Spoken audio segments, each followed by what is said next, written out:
O'zbekistonda hamda jahonda bo'layotgan eng so'nggi yangiliklardan xabardor bo'lmoqchi bo'lsangiz, bizga obuna bo'lishni unutmang.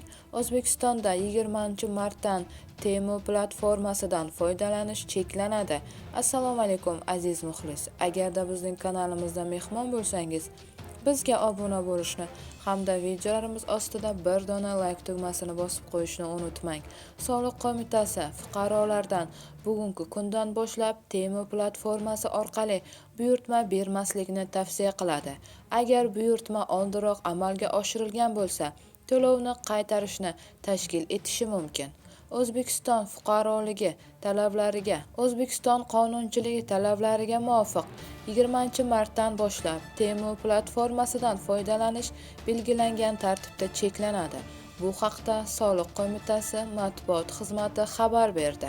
Qayd etilishicha, elektron tijorat operatorlari, xususan elektron savdo platformalari operatorlari sifatida faqat yuridik shaxslar, O'zbekiston rezidentlari faoliyat yuritishi mumkinligi belgilangan.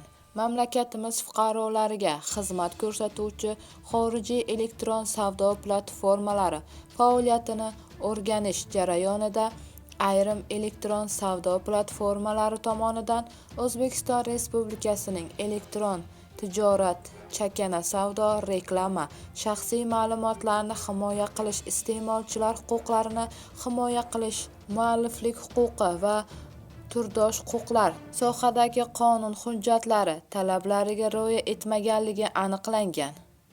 Yuqoridagilardan kelib chiqib, O'zbekiston Respublikasi qonunchiligi talablariga muvofiq 2025-yil 20-martdan boshlab xorijiy elektron savdo platformalaridan, xususan Temu platformasidan foydalanish belgilangan tartibda cheklanadi, deyiladi xabarda. Bu xabarni barcha yaqinlarimizga jo'natib qo'yamiz hamda videomiz ostida bir dona like tugmasini bosishni unutmaymiz.